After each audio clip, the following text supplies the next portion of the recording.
우리를 위해서 십자가에서 예수님이 죽어주셨다 하는 것은 복음이죠. 그렇죠? 하나님 앞에서 죄인으로 발견되는 것이 아니고 이제 우리는 용서받은 아들, 딸로 입양되기 때문에 그렇습니다. 그래서 더 이상 종이 아니고 아들이 되고 딸이 된 것입니다. 그래서 우리는 하나님을 창조주라고 부르지 않고 아버지라고 부르게 되는 것이죠.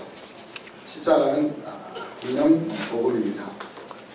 그렇지만 십자가가 복음이 되기 위해 필요한 것이 있습니다. 그것은 예수님이 하나님의 아들이어야 한다는 사실이죠. 만일 예수님이 하나님의 아들이 아니라면 또 그래서 그렇게 무덤에 그냥 지금도 누워 계시다면 십자가는 복음이 될 수가 없는 것입니다.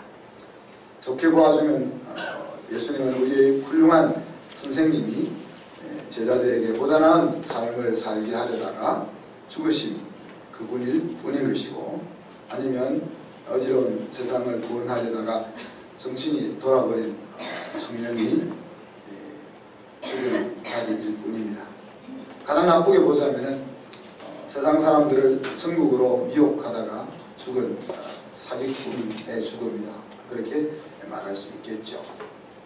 그렇지만 로마서 1장 4절에 보면 성결의 영으로는 죽은 자들 가운데서 부활하사 능력으로 하나님의 아들로 선포되셨으니 곧 우리 주 예수 그리스도라 그랬습니다.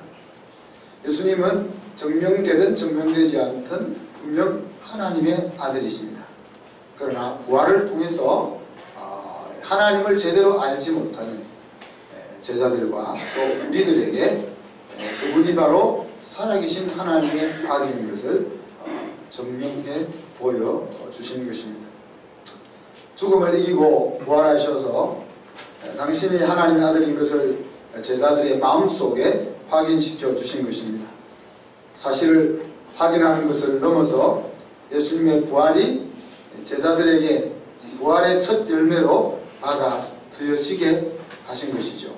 성령의 강림을 통해서 말입니다. 그 말은 이제 제자들이 더 이상 십자가에 달린 예수님만 바라보며 있는 것이 아니라 부활의 증인으로 살 수 있게 이끌었다 하는 이야기입니다. 내가 다음 열매가 된다 하는 것을 확신하는 것은 이제 더 이상 죽음이 나를 위협할 수 없다는 것을 의미합니다. 제자들이 예수님이 부활하셨다는, 부활의 첫 열매가 되셨다는 것을 마음으로 인지한다는 것은 바로 나도 죽음 이후에 주님처럼 다시 살아날 것이라는 것을 가슴으로 받아들인 것을 이야기합니다. 죽음을 넘어선 사람에게는 더 이상 두려울 것이 없을 것이고요. 인생을 살다가 만나는 어떤 것도 나를 주저하도록 만들지는 못하는 것입니다. 그래서 사도 바울은 이렇게 외치죠. 고린도전서 15장에 보면 사망아 너의 승리가 어디 있느냐, 사망아 너의 쏘는 것이 어디 있느냐, 그렇게 고백하고 있는 것입니다. 지난 2주 동안 부활의 증인으로 잘 사셨습니까? 오늘 찬양 보니까 목소리는 부활의 증인 같아요. 성경에는 복된 소식들로 가득하죠. 복음을 경험하고 복음 가운데 사는 사람은 복음 없이 사는 사람에게 복음을 나누어 주고 싶어 합니다. 그것이 선교고 그것이 믿는 생활이죠. 제가 왜 바쁜 가운데 필리핀을 찾아가고 또 여러분들이 바쁜 시간 가운데서도 순모임 가운데서 서로 만나기를 권면하고 또 성경 전체를 10년 동안 여러분에게 묵상시키고자, 그래서 성경을 묵상하며 그 속에서 하나님 하신 일을 찾게 하고자 하고, 또 매년 성경을 읽자고 하면서 이제 원래 내일부터 읽기로 했는데 편집은 어제 마쳤는데 아직 인쇄가 아니고 3주일 연기합니다. 책 없이 시작부터 할까 했는데 우리 집사람이 왜 그렇게 달려가냐, 그래서 이제 이번 주에 인쇄를 해서 다음 주부터 그렇게 시작하도록 합니다. 왜 끊임없이 건축을 하나요? 하나님이 주시는 꿈들로 여러분의 마음을 끊임없이 부담스럽게 한다고 생각해 보신 적이 있습니까? 여러분을 괴롭히려 하는 것이 아니죠. 여러분으로 하여금 복음의 능력 가운데서 살아가는 한 가족이고 싶어서 그런 것입니다. 하나님과 함께 사는 것이 참된 승리의 길임을 여러분을 통해서 또 저를 통해서 세상에 보여주고 싶은 것입니다. 시편 92편 12절로 15절에 보면 의인은 종려나무와 같이 번성하여 하며 레바논의 백향목같이 성장하리로다. 이는 여호와의 집에 심겼으며 우리 하나님의 뜰 안에서 번성하리로다. 그는 늙어도 여전히 결실하며 진액이 풍족하고 그 빛이 청청하니 여호와의 정직하심과 나의 바위 되심과 그에게는 불의가 없음이 선포되리로다. 그렇게 이야기하고 있습니다. 새 번역이 영 맛이 없어요. 옛날 번역으로 해야 되는데 이 말씀은 우리가 이 세상에서 능력 있고 풍성한 삶을 왜 살아야 하느냐 하는 것이 잘 표현되어 있습니다. 보통 나이가 들면 어떻게 되죠? 진액이 마르고 힘이 없고 비실비실하게 되잖아요. 그래서 나무가 나이가 들면은 이제 가운데 구멍이 뚫리고 목재로 쓰기 어렵고 그렇게 되는데 저 나무는 보세요. 늙어도 여전히 결실하며 진액이 풍족하고 빛이 청청하다 그랬습니다. 세상이 다 망해도 하나님의 자녀들이 번성하다 할 수 있다는 이야기죠. 왜? 하나님의 뜻대로 살아온 사람들을 하나님께서 어떻게 복주시고 하나님께서 어떻게 먹이시고 이쁘시는가를 보여주는 통로다 하는 이야기입니다. 그래서 15절에 보면 뭐라고 했어요? 여호와의 정직하심을 나타낸다. 그래서 나타낸다. 선포한다 그렇게 이야기했는데 하나님의 자기 자녀들을 향한 약속이 정말 이 땅에서 사실인 것을 우리의 번성하는 삶을 통해서 세상에 보여주는 거예요. 그냥 제가 계속 여러분에게 이야기하지만 우리가 잘 살아야 되는 이유가 그냥 나 혼자 편하게 행복하게 사는 데 있는 것도 더 넘어서서 내가 형통하게 사는 것을 통해서 하나님의 약속이 살아있는 것이며 하나님이 실제 우리의 아버지가 되셔서 모든 것을 공급하시고 채우시고 영광 가운데 이끄신다는 것을 나타내는 통로가 된다. 그러니까 여러분 힘들게 사는 것은 하나님 죄송합니다 이래야 될 정도가 아니고 가슴을 쳐야 되는 거예요. 여러분이 힘들게 얼굴을 찡그리고 가난하게 이렇게 사는 것은 하나님 앞에서 하나님이 하나님의 마음을 아주 감개는 삶을 사는 거예요. 특별히 하나님이 그런 고통을 통해서 하나님의 영광을 드러내라고 하지 않는 이상 오늘은 저와 여러분이 은혜 가운데 살아가는 중요한 원리를 간단하게 나누고자 합니다. 제가 여러 번 강조한 내용이죠. 요가복 묵상에서 소개도 이미 했습니다. 무엇입니까? 하나님이 우리를 위해서 뭘 하셨는가? 이것을 발견하는 것입니다. 다음 주부터 시작될 우리 119 통독을 통해서도 이것이 실습되기를 원합니다. 그냥 성경을 읽고 끝나는 것이 아니고 성경을 묵상하고 끝나는 것이 아니고 그 속에서 하나님이 무엇을 하셨는가를 찾아서 하나님이 그 일을 하셨다면 하나님은 나를 위해서도 하실 것이 아닌가 그것들을 찾아보자 하는 거예요. 예수 그리스도가 왜 복음이 됩니까? 내가 할 수 없는 것을 할 수 있게 하기 때문에 그렇습니다. 로마서 8장 3절로 4절에 보면 율법이 육신으로 말미암아 연약하여 할 수 없는 그것을 하나님은 하신다 그랬습니다. 이미 하나님께서 세상을 만들 때부터 우리의 인생에 승리하는 길을 사는 길을 주셨습니다. 하나님의 말씀을 지키며 살면 형통한 길 걸어갈 수 있다 약속하셨습니다. 그러나 문제는 우리가 그 길을 걸어갈 수 없다는 데 있는 것이죠. 그래서 예수님이 새로운 언약으로 이 땅에 오신 것입니다. 이제 더 이상 내가 하고 싶은데 마음이 약해서 못한다든지 힘이 부족해서 못한다든지 세상의 유혹 때문에 유혹의 마음을 빼앗겨서 못한다든지 이러지 아니하고 이룰 수 있는 나의 연약함과 반역으로 인해서 하나님의 약속이 성취되지 못하는 그런 길을 막기 위해서 새로운 언약을 주시는 것이 바로 예수 그리스도죠. 우리는 연약해서 마음으로 결심해도 못합니다. 우리가 매일 아침에 일어나서 말씀 읽고 기도하면서 인생을 살겠다고 결심해도 잘 안됩니다. 세상 가치관대로 살지 아니하고 하나님의 눈으로 세상을 바라보며 나를 바라보며 살겠다 마음먹어도 곧 무너집니다. 그래서 복음이 필요한 거예요. 내 힘으로, 내 결심으로, 내 기도로, 내 노력으로 안 되는데 그것이 될 수 있는 길이 있다는 것이 복음인 것입니다. 우리는 말씀 속에서 그 복음을 매일매일 찾아야 되는 거죠. 그냥 예수님의 십자가 앞에서만 복음을 찾는 것이 아니라 66권의 성경 구석구석에서 성경을 읽을 때마다 이 복음을 찾고 만나야 하는 한다는 이야기입니다. 오늘날 청년들과 힘을 가진 사람들에게는 매력적으로 들리지 않는 내용입니다. 내 힘으로 할 수 없다 하는 이 말은 우리 힘 있는 사람과 청년 젊은이들에게는 매력적이지 않게 여겨집니다. 그렇기 때문에 지식이 생기고 능력이 생기게 되면 교회를 떠나는 것입니다. 하나님 없이 자기 힘으로 인생의 성공을 이루고 싶은 것입니다. 이들에게 무엇이 복음이겠습니까?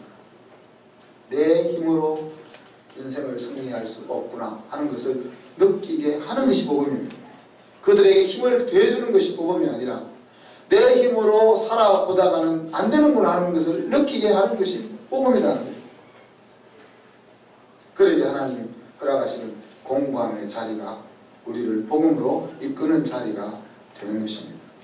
오늘 읽었던 이사야 41장 10절 말씀, 두려워하지 말라 내가 나와 함께하니라. 놀라지 말라 나는 내 하나님이 됨이라.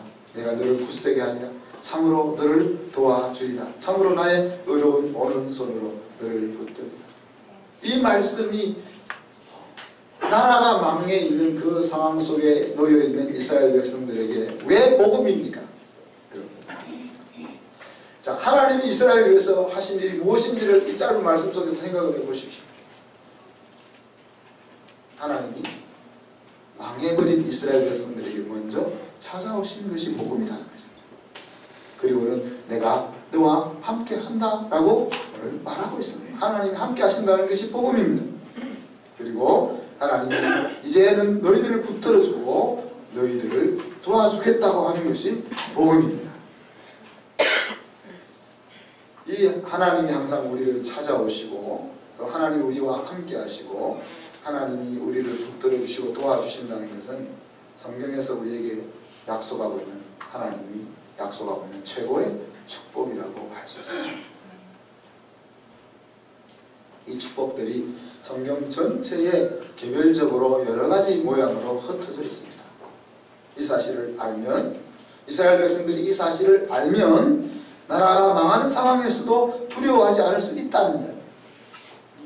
하나님이 먼저 항상 우리를 찾아오시고 하나님이 함께 하시고 하나님이 나를 붙들어 주시며 나를 도와주신다는 사실이 가슴 속에 들려지면은 오늘 이스라엘 백성들처럼 나라가 망한 상황 속에서도 나라를 되찾을 수 있는 그런 소망이 보이지 않는 상황 속에서도 복음이 된다는 이야기. 하나님은 항상 먼저 우리를 찾아오십니다. 항상 그렇습니다. 그리고 그때는 주로 우리가 힘든 시기입니다. 심지어는 우리가 하나님을 거부하는 시기이기도 하고 하나님을 생각하기도 싫은 시기일 수도 있습니다. 그렇지만 그때에 하나님 우리를 먼저 찾아오십니다. 하나님 언제 제일 처음으로 우리 사람을 찾아오셨습니까? 아담과 하와가 하나님을 반역한 후 하나님이 그들을 찾아왔습니다. 그때 그 두 사람의 상태는 어땠죠? 정말 자기들의 생각처럼 하나님처럼 그들이 되어 있었습니까? 사랑하는 두 부부 사이에 거리가 생겼습니다. 그죠? 그리고 심지어 사랑하는 그 살 중에 살이요 뼈 중에 뼈라고 그렇게 하던 그 입에서 비난의 소리가 나왔습니다. 하나님을 두려워하고 하나님을 피하여 숨어버렸습니다. 이것이 아담과 하와의 상태였습니다. 그죠? 그때 하나님이 찾아오셔서 어떻게 하셨나요? 우리 박정희 교사님 딱 보이네. 영광! 이렇게 안 하시고 어떻게 하셨어요? 훈육에 안 들어가셨다는 거예요. 우리는 훈육에 즉시 들어갔잖아요. 야, 어디 있냐? 그렇게 물었습니다. 좋은 훈육은 질문하는 겁니다. 왜 그랬어? 이게 아니고 질문하는 거예요. 자기 마음으로 그 상황을 직면할 수 있도록. 어디 있냐? 누가 너의 벗어짐을 알게 했냐? 먹지 말라고 한 그 열매를 내가 먹었느냐? 왜 이렇게 접근하실까요? 아담과 하와가 잘못했다. 네가 왜 나를 반역했냐? 라고 말한다고 해서 반역했던 마음이 돌아서지 않는 것입니다. 스스로 내가 반역했구나 하는 것을 인지해야만 돌아가고자 한다는 이야기죠. 우리가 사랑하는 자녀들이기 때문에, 사랑하는 배우자이기 때문에 뭔가 바꿔보려고 푸시하고 우리의 생각들을 집어넣으려고 하지만 그렇게 해서 우리의 마음이 바뀌지 않는 거죠. 그래서 좋은 방법은 마음에 그것이 느껴질 수 있도록 좋은 질문을 만드는 거예요. 야, 왜 그랬니? 무엇이 힘드니? 아빠가 너의 마음에 힘들게 한 것이 뭐냐?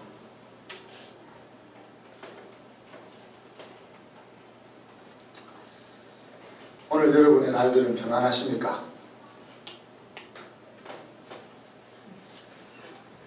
평안하십니까? 기도하고 근심 걱정거리가 없이 평안하십니까? 아닌 것 같기도 하고. 하나님께서 오늘 이 자리에 찾아오셔서 여러분에게 묻습니다. 야, 잘 지내고 있니?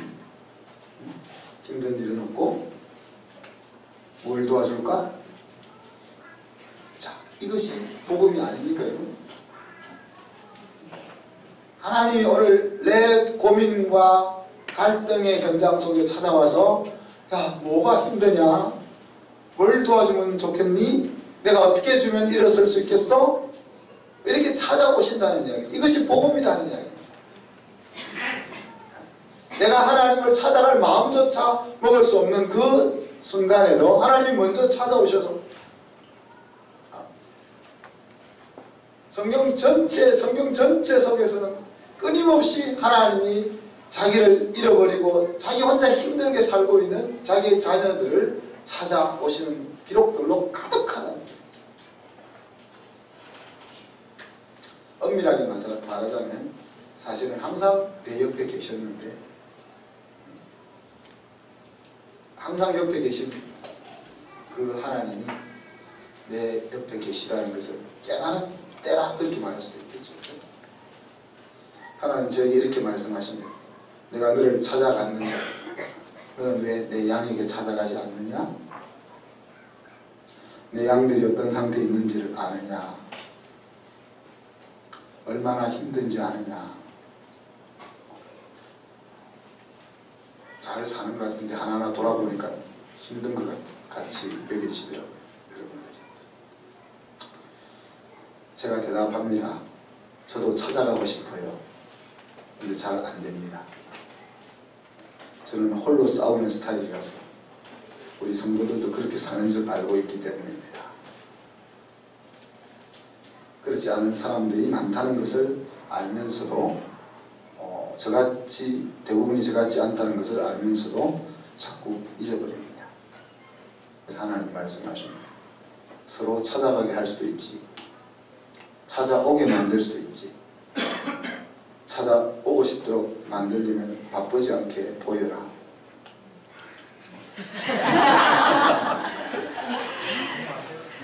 이 이야기를 하자면 방송을 할 수도 있지만 우리가 먼저 하나님을 사랑하는 것이 아니고 하나님은 먼저 우리를 사랑하셨습니다. 그죠?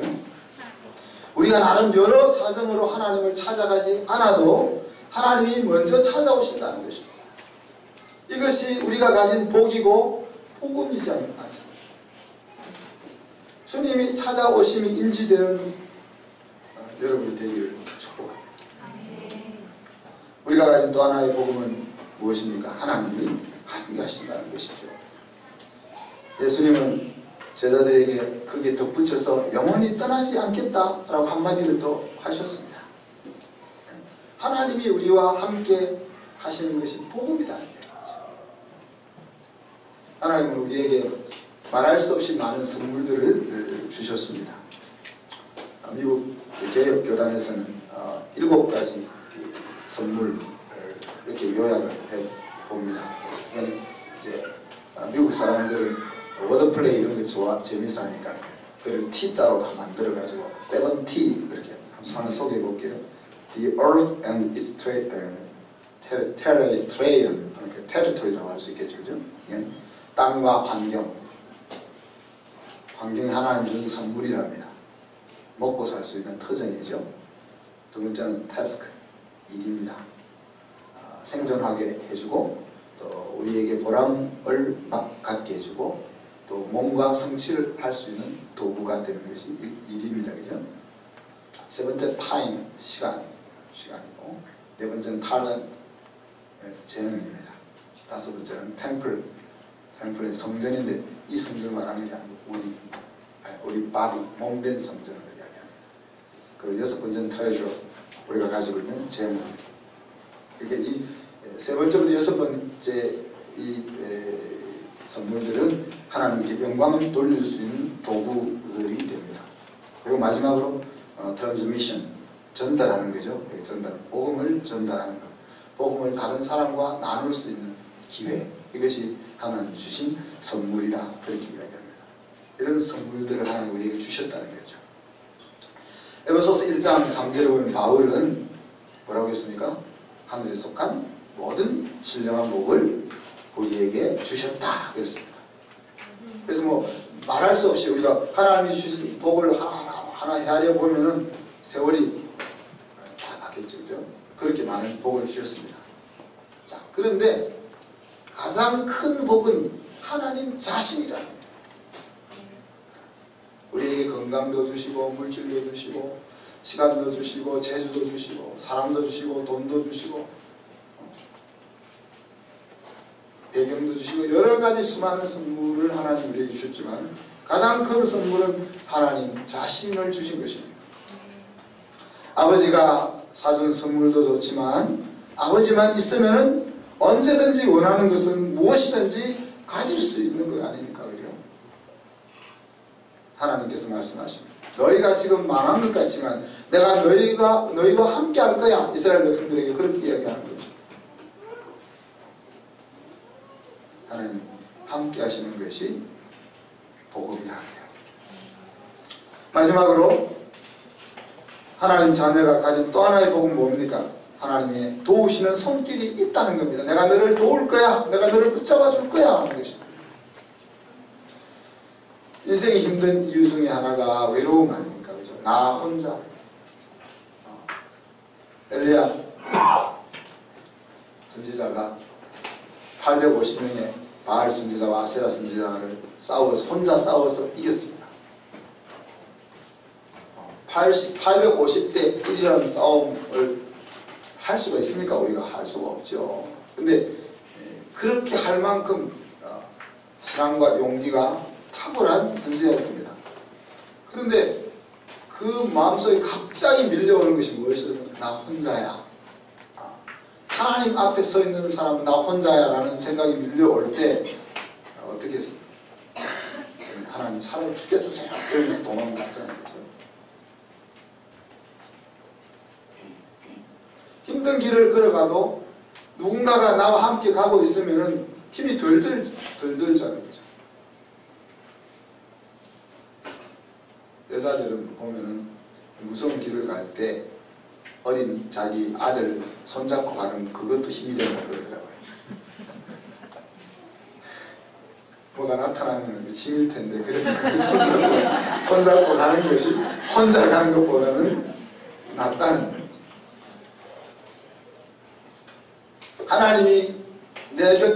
뿐 아니라 나를 붙잡아 주시고 내가 도움이 필요할 때 도우신다는 것이 복음이다. 창세기 49장 24절에 보면 요셉의 이야기가 나오지 않습니까? 요셉의 발은 도리어 굳세며 그의 팔이 힘이 있었다. 17살 된 청소년의 팔이 힘이 있어 본들 얼마나 힘이 있겠습니까? 제가 이렇게 늙었어도 필리핀 선교 가서 우리 젊은 청소년들하고 팔씨름해서 다 이기거든요. 그리고 또 저한이 또 촬영해가지고 또 배포를 했더라고요. 네.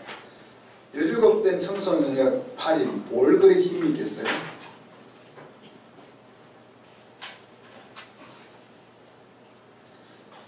그렇지만 그는 힘이 있었다라고 이야기합니다.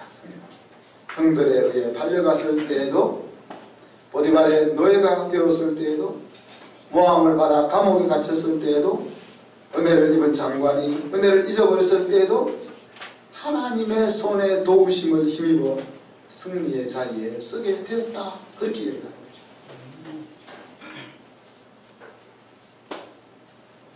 그가 훈련을 잘 받아서 체력 단련을 잘해서 실력을 잘 키워서 트레이닝이 잘 되어서 모든 것을 물리칠 수 있었어. 이것이 아니고 하나님의 손이 도움이 되어서 그 모든 과정을 다 기쁨으로 감당할 수 있었다는 거예요.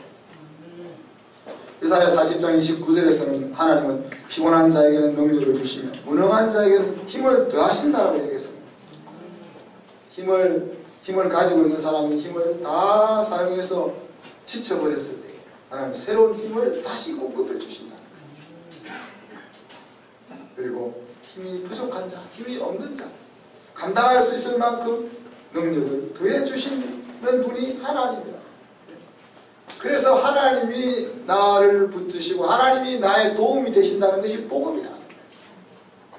내가 감당할 수 없는 일들이 인생을 살아가면서 수없이 밀려오게 되는데 하나님이 나를 붙들고 계시고 하나님이 나의 도움이 되신다는 것이 복음인 것입니다.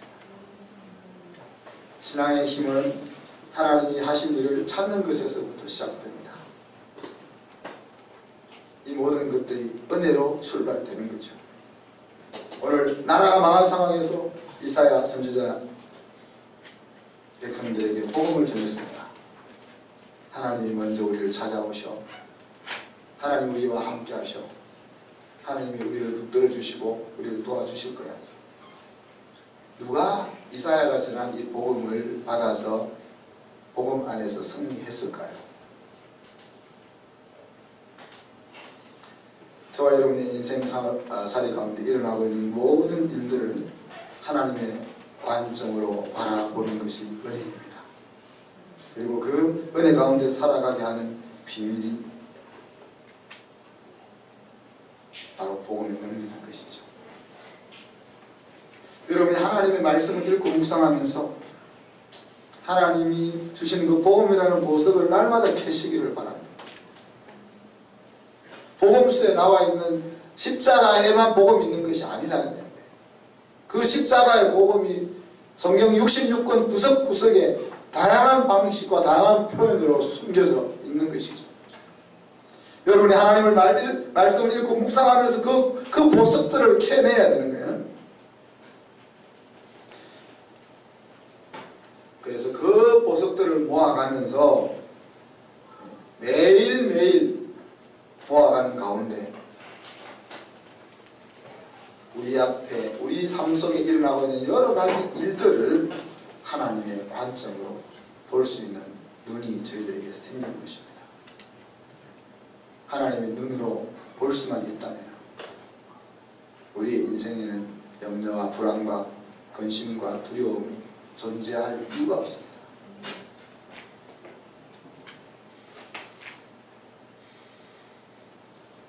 하는 일이 망해도 하나님의 관점으로 바라보면 망한 것을 통해서 영원한 승리를 주실 수 있는 그것이 보입니다. 내 몸이 아파서 힘들어도 그 상황을 하나님의 관점으로 바라보면 그 속에서 말할 수 없는 은혜가 보인다는 이야기죠. 헬렌 켈러는 그것을 보지 않았습니까? 눈으로 보고 귀로 듣는 사람이 하지 못했던 수많은 일들을 눈으로 보지 못하고 귀로 듣지 못하는 상황 속에서 하나님의 관점으로 자기 인생을 바라볼 때 그것을 그 축복을 얻어내는 거죠. 제가 낱낱이 일일이 설명할 수는 없지만 우리의 상황 가운데서 일어나고 있는 수많은 일들을 하나님의 눈으로 하나님의 관점으로 바라보기 위해서 하나님 앞에 도움을 구하십시오. 하나님, 왜 이런 일이 나에게 일어나고 있습니까? 하나님, 이 일이 나에게 허락된 것은 무슨 까닭 때문입니까? 그렇게 묻고 또 묻는 가운데 놀라운 복음의 발견들이 여러분의 삶 가운데 일어나기를 바랍니다.